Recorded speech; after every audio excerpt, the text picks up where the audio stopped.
Have you ever had a moment where you just knew deep down that everything was about to change? That's exactly what happened on a quiet summer night in 1981. By the end of this video, you'll understand why one tiny cable channel, watched by almost nobody at first, ended up rewriting the soundtrack of your entire life. It's just past midnight, August 1st, 1981. In a cramped studio, a small team of 20-somethings, most of them younger than you'd expect, are about to do something nobody has ever done before. They're not entirely sure it's going to work. At 12:01 a.m., a voice crackles through television sets in parts of New Jersey. It says, "Ladies and gentlemen, rock and roll." And just like that, MTV Music Television goes live. Here's the detail that gets me every time. The very first video they ever played was a song called "Video Killed the Radio Star." Think about that. The channel that was about to make radio stars into video stars opened by literally announcing its own plot twist. That's not an accident, that's a wink.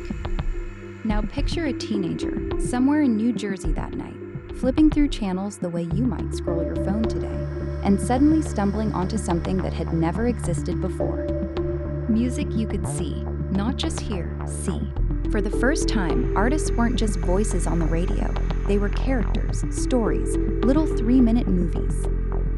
Within just a few years, that little channel most cable companies didn't even bother to carry at first would reach over 20 million homes, 20 million families, tuning in to watch music instead of listen to it. That is roughly the population of an entire mid-sized country, all falling in love with the same wild idea at the same time. And here's where it gets personal for you. Every music video you've ever watched, every artist's visual style, every time you've hummed a song because the video stuck in your head as much as the tune did. That all traces back to this one strange, hopeful midnight broadcast.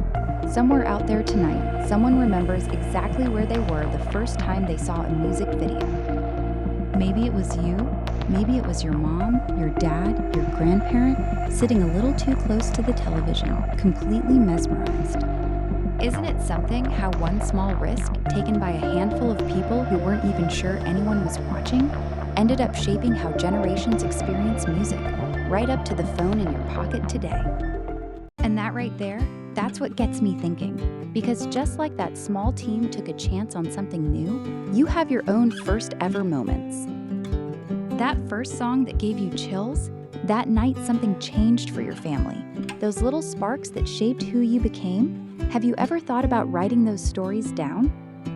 Not for anyone else, but for the people who are going to want to know you long after you're gone. Your kids, your grandkids, the ones who will someday wish they could ask you just one more question.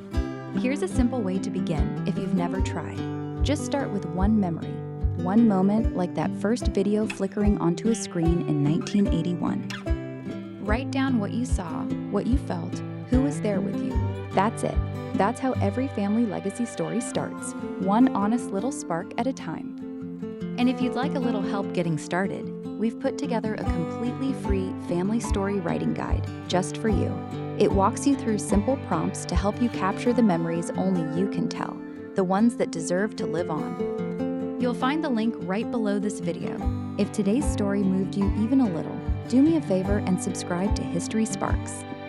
We're here every single day, bringing you these small moments in history that end up meaning so much more than we ever expect.